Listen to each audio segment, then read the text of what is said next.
Guys welcome back to YouTube channel. അപ്പോൾ first നമ്മളെന്ന് പറഞ്ഞാൽ മട്ടാഞ്ചേരി മ്യൂസിയത്തിലാണ്, പിന്നെ ജ്യൂസ് സ്ട്രീറ്റിലാണ് നമ്മൾ വന്നിട്ടുള്ളത്. ജ്യൂസ് സ്ട്രീറ്റിൽ ഇതൊക്കെ നമ്മൾ വന്നത് അമ്മയുടെ ഫ്രണ്ട്സിൻ്റെ കൂടെ വന്നപ്പോഴാണ് കേട്ടോ ഗൈസ്. അപ്പോൾ ഫസ്റ്റ് ഈ കടയിലാണ് കയറിയത്. ഈ കടയിൽ കുറേ പാസരങ്ങളും പിന്നെ കൈച്ചെയിനൊക്കെ ഉണ്ടായിരുന്നു. ഞങ്ങൾ പാസുരം വാങ്ങിച്ചു, ഒരു കൈച്ചെയിനും വാങ്ങിച്ചു. പിന്നെ ഈ സാധനം ഇത് ഭയങ്കര രസമുള്ള സാധനമാണ് ഗൈസ്. പക്ഷെ 800 രൂപയാണ് ഞങ്ങൾ വാങ്ങിച്ചില്ല.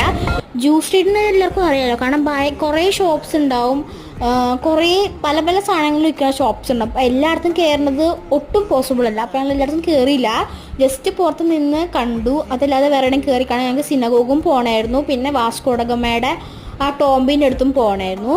കുറേ കടകളിൽ ഡ്രസ്സ് ഉണ്ടാവും, കുറേ കടകളിൽ ആൻറ്റിക് ഇങ്ങനത്തെ സാധനങ്ങളൊക്കെ ഉണ്ടാവും ഗൈസ്. അപ്പം എല്ലായിടത്തും കയറിയിട്ട് വലിയ കാര്യമൊന്നുമില്ല, ഞങ്ങളെല്ലാം പുറത്ത് നിന്ന് കണ്ടു. അപ്പം ഇത് വലിയൊരു വീഡിയോ ആണ്. അപ്പോൾ പാർട്ട് 2 ഞാൻ അടുത്ത വീഡിയോ ആയിട്ട് ഇട്ടേക്കാം. അപ്പം നമ്മുടെ വീഡിയോ ആദ്യമായിട്ടാണ് കാണണമെങ്കിൽ like, share, subscribe. So by.